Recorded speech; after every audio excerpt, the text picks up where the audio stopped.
de qué pensé que debería hablar y cuáles son los objetivos de este libro, cuál es el mensaje, un poco la reflexión en la que todavía estoy y que no sé si se resolverá en algún momento, pero la tensión en la que me encuentro. La verdad es que después de mucho tiempo dedicándome a defender que la transexualidad no es una patología, que hay que despatologizar la transexualidad, que no es un trastorno mental, que es una idea estigmatizante, y en un momento en el que de sostener este discurso había generado muchos conflictos en el movimiento trans, muchas personas que se habían sentido muy atacadas por este tipo de argumentos, estaba en un momento como de cierta inseguridad o de empezar a pensar que algo estábamos haciendo. O sea, en algún punto de nuestra argumentación y también lo que pasa es que cuando uno está en cierto tipo de campañas o en movimientos, tiene que ir siempre a hablar de lo mismo y como tú tienes programado pues 3 meses de hablar de lo mismo, tú al final, el último día estás hablando y dices, pues esto ni lo pienso yo ya. Pero bueno, claro, no, porque entonces muchas de las cosas que decía, no es que no las pensara, es que igual no me había detenido a reflexionar sobre lo que estaban generando. Entonces yo, pues, seguía con ese tema, pero claro, no tenía distancia para poder pensarlo. Y este libro me obligó a sentarme y a reflexionar sobre cuáles eran mis propias incoherencias, sobre cuáles eran las cosas que a mí mismo me chirriaban y en gran parte en un momento que estaba bastante traumatizado por las críticas que recibía por parte de activistas transexuales, ¿no? Y lo digo de verdad, es decir, que hubo críticas muy violentas que, bueno, que me generaron como mucha preocupación de que este libro me generara más conflictos, de que decir lo que pensaba pudiera enfrentarme todavía con más gente y un momento un poco paranoico, ciertamente, ¿no? Porque, bueno, al fin y al cabo, pues esa gente sigue ahí y seguirá pensando lo mismo y no necesariamente va a cambiar. Igual el que tenía que cambiar era yo, mi postura en relación a eso, ¿no? Entonces el libro en el fondo fue una excusa para reflexionar sobre todo lo que había sucedido, sobre mi postura política en relación a esos conflictos derivados del movimiento por la despatologización, sobre si había alguno de estos argumentos que yo había sostenido que podían haber sido autoritarios, o podían haber sido paternalistas, o podían haber sido ofensivos para algunas personas trans, y cómo podía aprovechar el libro para volverlos a explicar de otra forma y explicármelos a mí mismo. O sea que también fue una oportunidad como de dejarlos por escrito en un lenguaje lo más pedagógico posible y con una voluntad de acercamiento a mi propio movimiento de partida. El tema principal del libro es una reflexión en torno a la transfobia, en un momento que asistimos todos en el que, y desde sus inicios, desde que se piensa la transexualidad, hay una inquietud y una obsesión muy fuerte, no solo por parte de las ciencias médicas, sino también por las ciencias sociales, de entender el por qué existe gente transexual. O sea, qué cosa más extraña, ¿no? Y entonces, simplemente a mí lo que me interesaba era, bueno, girar el foco y preguntarnos, ya no por qué existe gente trans, sino por qué existe gente que le molesta a la gente trans. O sea, ¿por qué existe la transfobia? Porque, bueno, nosotros estamos aquí, sí, pero es más interesante preguntarse, o a mí al menos me parece muy relevante, en vez de tratarnos a nosotros, tratar a los transfobos en el psiquiatra. O sea, esa gente sí tiene un problema, pobre, que no puede dormir por las noches porque nosotros existimos. Entonces, en torno a esta idea, empecé a preguntarme el porqué de la transfobia, ¿no? Es decir, por qué nuestra sociedad, y sobre todo viniendo de todo el discurso por la despatologización, por qué genera tanto odio esta vivencia y por qué incluso genera odio dentro de las personas trans, que algunas personas lo vivan de una forma diferente a la que está estipulada en los criterios diagnósticos. Y entonces la hipótesis que planteo es que, de hecho, la patologización de la transexualidad no es que parta de ahí la transfobia, pero que en cierto modo la fomenta. O sea, la manera en cómo nosotros en Occidente, desde los años 50, nos inventamos esta palabra, unos médicos se la inventan, para definir la transexualidad, y que en los últimos 70 años todo lo que hayamos leído sobre transexualidad parta de los médicos y los psiquiatras, y hayamos aprendido todos una serie de discursos, unas ideas que nos permiten pensar lo trans con unas gafas muy concretas, como estas gafas en el fondo están impregnadas de un rechazo hacia la idea misma de cambiar de género, de un rechazo hacia la diversidad de género, y cómo quizá haciendo el ejercicio de retirarlas y pensar el fenómeno trans como un fenómeno en sí mismo y pensarlo desde otros lugares, nos separa a veces de toda esa violencia que va asociada a los procesos de patologización. Desde mi punto de vista personal, y seguramente desde una vivencia muy subjetiva, de que yo también soy trans y yo también he vivido durante años terapias psiquiátricas hasta obtener un diagnóstico, lo que más me interesa en el libro es reflexionar sobre cómo la patologización de la transexualidad tiene mucho que ver con el odio hacia las personas trans, pero sobre todo que el impacto, que a mí me parece más relevante, es cómo esa patologización acaba convirtiéndose en una transfobia interiorizada. Es decir, el discurso médico de qué manera acaba atravesándote y cómo al final eres tú mismo el que acabas odiando el hecho de ser trans. Es decir, que algo que, bueno, puede generar violencia en un determinado momento en tu entorno, al final tú acabas asimilando que en el fondo es un problema tuyo que llevabas de serie. O sea, tú tienes este problema, es diferente a los demás, y pues por eso te ha tocado esto y es tu destino, ¿no? Entonces, como esta idea de que es nuestro destino, en el fondo es una mochila que nunca nos podemos quitar. Porque, a pesar de todo, es una cosa que nos ha pasado a nosotros, no a los demás, y que es muy problemática y que sitúa el problema del hecho de ser trans en nuestro cuerpo. Es decir, es un problema individual. No tiene nada que ver con una sociedad segregada en dos géneros, dos construcciones sociales en torno a lo masculino y lo femenino, etc. No, la transexualidad es un problema biológico de una gente que salimos, pues no sé, pues como una lluvia de hormonas en la barriga de nuestra madre, o que alguien se cayó encima. No lo sabemos, pero algo sucede que tú eres trans. Y yo pienso que esta idea es muy peligrosa, efectivamente. Entonces,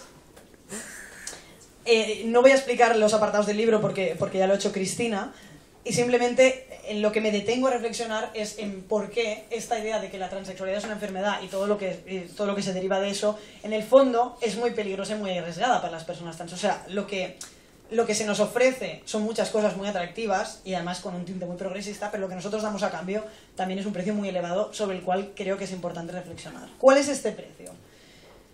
Pues claramente, si el problema de la transexualidad está en nuestro cuerpo, quiere decir que somos nosotros los responsables de solucionarlo. Es decir, la solución a lo que nos sucede, y de hecho así está escrito en nuestros diagnósticos, es que la transexualidad es un trastorno mental que no tiene cura, pero tiene tratamiento. Y el tratamiento es un proceso de modificación corporal que acaba con una cirugía genital. Es decir, que yo tengo este problema, pero hay algo que se puede hacer para paliarlo, y es que yo cambie mi cuerpo. Y en cierta forma es una propuesta muy atractiva, porque a mí me quitará un gran peso, pero lo que yo estoy dando a cambio es asumir que en el fondo el problema es mío. O sea, que yo tengo algo que puedo resolver. Primero, es una trampa muy grande, porque la transfobia, que yo sepa, no se cura en los quirófanos. Es decir, nosotros podemos someternos a todas las modificaciones corporales que queramos, que ser trans seguirá siendo estigmatizado en nuestra sociedad. Ahí no modificamos nada, o sea, ponemos un parche, que es que nosotros nos adaptamos al sistema y nos asimilamos. Pero eso no resuelve que hoy en día en nuestra cultura ser trans sea muy problemático. Y por otro lado, ¿de qué manera, y digamos que es la propuesta un poco del libro, de qué manera desplazar el paradigma médico? Que no es nada fácil. Evidentemente, y aunque parezca irrelevante, todavía hoy sigue siendo fundamental recordar que la transexualidad no es una enfermedad. Y esto, para muchas personas, es que ahora empieza a haber como un discurso políticamente correcto en torno a este tema, de que ciertamente no es una enfermedad, pero bueno, es un problema biológico, que no es una enfermedad, pero es una cosa, bueno, pues, cerebral o hormonal, pues, no lo sé. Pero esta idea de que hay algo que está en ti y que es diferente al resto de los demás, es decir, que yo tengo algo diferente a los que estáis aquí que no sois trans, ¿no? Pues bueno, habría que revisarlo.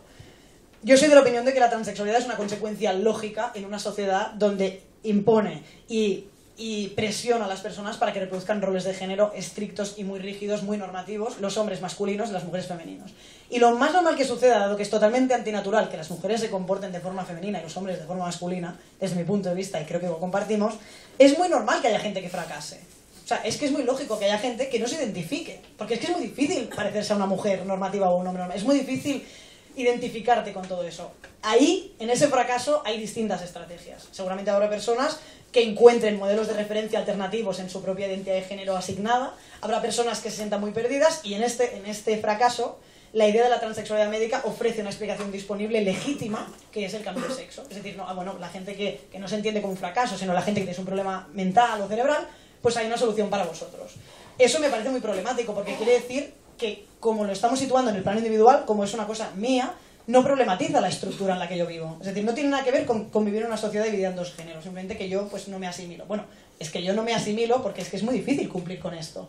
Y creo que problematizar el discurso médico empieza por entender que la transexualidad no es un hecho aislado. No es que haya gente transexual y gente no transexual. Es que hay personas que habitamos una sociedad con presiones muy estrictas, y frente a estas presiones hay personas que consiguen sobrevivir a ellas y vivir una vida más o menos digna. Hay personas que viven toda la vida sintiéndose atrapadas de esos roles y no son transexuales, y luego hay personas que directamente cogen la explicación de la transexualidad que les sirve, que les da sentido, y hacen un cambio de sexo, un cambio de género, o como queramos llamarle, ¿no? En este sentido, creo que es muy importante empezar a pensar la transexualidad de otra forma. No sé si decirlo desde una perspectiva de género, desde una perspectiva crítica, pero desde otro lugar que saque el problema de nuestro cuerpo. Porque si siempre está en nuestro cuerpo es muy difícil problematizar nuestro sistema. O sea, hay un sistema que es claramente opresivo para todo el mundo, y no puede ser que lo dividamos entre gente que tiene un problema biológico y gente que no. Es inaceptable. Y pienso que esa forma de pensar es la que nos ha llevado al lugar en el que estamos ahora.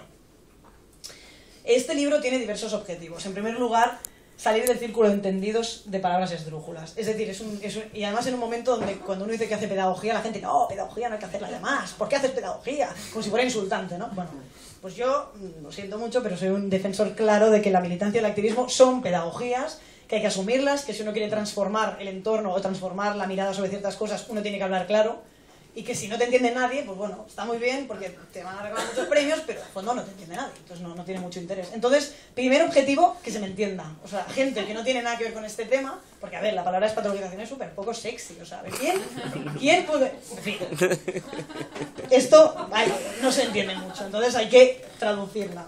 Esto también viene del post El género desordenado, que es un libro que está muy bien, que es muy gordo y muy denso, pero hay mucha gente que te da, es muy bonito, ¿eh? Tal, pero es que no he podido, claro, no has podido porque ni nosotros mismos, sin un rotulador. Es decir, que es un libro complejo, que es un libro para personas que les interesa mucho el tema, que conocen la terminología, ya me habéis entendido. Por otro lado, otro de los objetivos es combatir la hegemonía médica, es decir, no puede ser que la gente trans en nuestras ciudades, cuando se quiera leer un libro sobre estos temas, tenga que ser un libro médico o en inglés comprado por Amazon. No puede ser. O sea, tiene que haber algo escrito por nosotros, tenemos que empezar a dejar testimonios, escritos y literatura que no tenga nada que ver con el discurso de los médicos. O sea, y aunque sean cosas que entre sí no estemos en la misma, pero nosotros tenemos una responsabilidad de empezar a hablar sobre estos temas y de que las personas que vienen detrás nuestro puedan pensarse de otra forma y que estos procesos que estamos haciendo de reflexionar en torno a estos temas queden en algún lugar. Por otro lado, tiene mucho que ver con centrar el debate en el estigma y no en la transexualidad en sí misma. Y en este sentido, para mí es muy importante aprovechar este libro para poder explicarme y dialogar con otras personas trans que están en posturas muy distintas a la mía. Es decir, y por eso igual, Cristina es muy amable y dice que el libro es como muy sensible y muy respetuoso. Pues lo que es que es un libro de alguien que está traumatizado y pide perdón en cada página. Entonces yo, cada vez que va avanzando, digo, bueno, y esto, que quede claro que es que yo no quiero cuestionar a nadie, que todas estas historias son válidas, que en el fondo lo digo porque me da pánico que se me lance otra vez. Bueno, este pánico ya está superado, pero es verdad que cuando lo escribí, era como, bueno, tengo que poder explicarle a las personas que me dicen que soy un transfobo, porque bueno, este es el argumento, digamos, que en el fondo lo que estoy diciendo tiene que ver con una inquietud muy fuerte sobre los derechos de las personas trans y sobre que tenemos derecho a vivir nuestra vida de otra forma, nada más lejos de la transfobia. Entonces hay una gran insistencia en detallar muy bien, en explicar muy bien exactamente en dónde se sitúa la crítica, y que la crítica se sitúa en unos discursos o en unos tratamientos, en el acompañamiento de la transexualidad que se nos ofrece y no en las trayectorias vitales que las personas eligen. Porque si estamos cuestionando la trayectoria vital, normal que la gente se enfade, ¿no? Pero bueno, luego hablando con Gerard, que es el debate que siempre tenemos, es como que hasta cierto punto, cuando tú dices, no, yo respeto a todo el mundo, pero hago una crítica al sistema, pero yo respeto a todo el mundo. Pero aunque tú digas eso, hay gente que se va a sentir ofendida igualmente. Entonces tienes que dejar de hacerte cargo de que tu discurso genere eso, porque hay un momento que si tú estás intentando ser respetuoso, pues bueno, siempre puede haber alguien que a pesar de que tú lo intentes se sienta dolido con eso, ¿no? Y finalmente, una idea que ya después del libro se me ha quedado ahí, que es la que le gusta tanto a Cristina, tiene que ver con que creo que es muy importante que empecemos a combatir la idea de que el tratamiento de la transexualidad se entiende como un tratamiento muy progresista. Y se entiende en una sociedad donde no hace prácticamente nada a las personas transexuales, gays, lesbianas, se les hacía tratamientos reparativos, tratamientos con electroshock. Entonces, desde ese punto de vista, que la sanidad pública nos escuche y nos atienda es muy progresista. Pero eso es muy problemático, porque lo que nosotros hemos dado a cambio, o sea, este discurso de que en fondo tendríamos que estar agradecidos porque los médicos nos tratan, nos están hormonando, nos cambian el nombre, creo que es muy perverso, porque lo que nosotros hemos dado a cambio de esos tratamientos es reconocer que hemos nacido en un cuerpo equivocado. O sea, lo que nosotros damos a cambio es reconocer que tenemos un error, que nuestro cuerpo es una cárcel y que estamos atrapados en él. Si nuestro cuerpo está equivocado, lo podemos maltratar, lo podemos vendar, lo podemos censurar, podemos nunca tener relaciones sexuales porque, como nuestro cuerpo no es correcto, hasta que no lo cambiemos no vale la pena vivir. Y esa es una reflexión que nos acompaña. Es decir, que hasta que yo no cambie mi cuerpo, hasta que no haya una modificación corporal, no tiene sentido. Y esta idea que hemos asumido, que hemos normalizado, es totalmente inaceptable. Es decir, nuestros cuerpos son válidos tal y como son. Otra cosa es que para habitar en este mundo, seguramente la modificación corporal nos lo facilita. Pero en ningún lugar eso puede tener que ver con que nuestro cuerpo no es válido. Porque si nuestro cuerpo no es válido, estamos otra vez atrapados en un esquema donde, evidentemente, la única solución es un tratamiento y yo debería estar agradecido. En todo caso, debería estar agradecido si en nuestra sociedad se trabaja para combatir los estereotipos de género. Entonces sí podría estar agradecido, pero no porque fruto de esos estereotipos y de esas presiones haya personas que no podamos lidiar con esa situación y decidamos vivir en el otro género y que encima, gracias a Dios, pues nos tratan, a cambio de reconocer que tenemos un trastorno mental. Toda esta idea de que como nuestro cuerpo no es válido lo podemos maltratar, que de hecho así suena muy bruto, pero es que es así técnicamente, se deriva una reflexión en la que creo que ¿dónde entra nuestra agencia en este debate? Ciertamente, de alguna manera, todos estos discursos médicos que nosotros hemos asumido y que al final hemos utilizado y nos han servido para explicarnos nuestra propia vida, han acabado generando que nosotros mismos nos hayamos arrebatado nuestro cuerpo a nosotros mismos, que nos lo hayamos robado a nosotros mismos. Porque la misma agencia que hemos tenido para decir que este cuerpo no es el mío, es la misma que tenemos para decir que cómo no va a ser el mío. O sea, la idea de pensar que la gente nace en cuerpos equivocados es totalmente surrealista. O sea, ¿cómo alguien va a nacer en un cuerpo equivocado? Es que, me refiero porque lo hemos muy normalizado, pero es que es muy raro. Y lo digo desde el lugar donde he pensado durante muchos años que había nacido en un cuerpo equivocado. Pero al final, claro, después de conocer a gente y salir de ciertos entornos y escuchar otros discursos que no son los discursos médicos, al final he acabado pensando que yo no puedo quitarme mi propio cuerpo. O sea, no me lo puedo arrebatar. No puedo acabar pensando que mi cuerpo es defectuoso. No es defectuoso. Es defectuoso para entrar en esas casillas, pues entonces lo que hay que cambiar son las casillas. Desde ese malestar que es muy profundo, desde el malestar de alguien que os dice todo esto y al mismo tiempo siente un fuerte rechazo hacia algunas partes de su cuerpo, está escrito este libro. Desde la convicción de que es posible reconquistar esos cuerpos, reconquistar nuestros propios cuerpos, nuestros propios deseos y pensar que podemos ser libres a pesar de eso. Eso es muy difícil porque, os digo esto, pero yo vivo en la misma sociedad que vosotros y por lo tanto es cierto que vivir en una androginia permanente es muy difícil y que facilita mucho la vida la modificación corporal, por supuesto. Pero hay que revisar muy claramente por qué y hasta dónde y cuándo y al servicio de quién están los límites que sentimos que tenemos que saltar, ¿no? En este sentido, y para acabar, diré que actualmente estos discursos progresistas que escuchamos, donde parece que ahora los psiquiatras son la gente que siempre ha estado ahí con nosotros y los cirujanos que con lo que ellos nos entienden y nos apoyan y que están ahí para ayudarnos, y parece que lo progresista es eso, pienso que si solo ponemos la mirada a corto plazo en las políticas trans y pensamos que lo importante es que estas personas puedan hacer tratamientos y puedan tener un acompañamiento médico respetuoso, nos equivocamos mucho.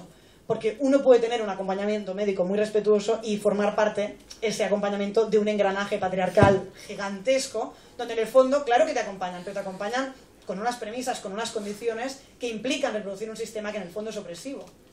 Y que es opresivo contra tu propia persona. Y digo esto en un momento, donde no puedo evitar decirlo, donde parece que lo más progresista que puede haber es hacer bloqueos hormonales a los niños y a las niñas de 6 años cuando los identifican con su género.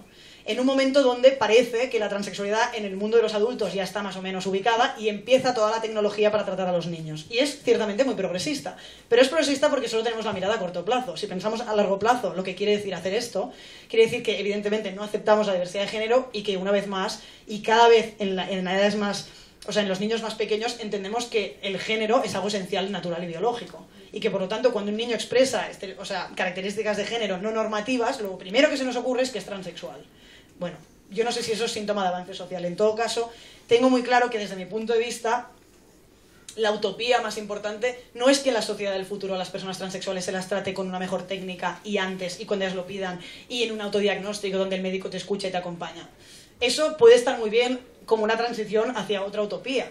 Pero para mí lo más importante es una sociedad en la que la gente no se le ocurre que vive en un cuerpo atrapado o en un cuerpo encarcelado, o no se le ocurre que es trans porque el lugar en el que vive le permite ser esa persona. Y el género en el que se relaciona no es opresivo.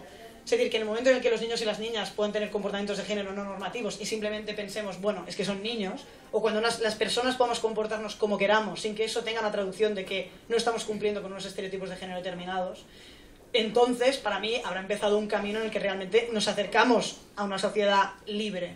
En este momento, lamentablemente, todo lo que tiene que ver con nuestra libertad está muy asociado a los quirófanos y a cuánto podemos acceder a ellos y desde qué lugar, ¿no? Decir todo esto, en muchos entornos y en este país, está considerado ser muy transfobo. Pero yo creo que lo sigo sosteniendo porque estoy muy, muy convencido de que la sociedad futura es una en la que las personas no se odian a sí mismas. Y con esto lo dejo.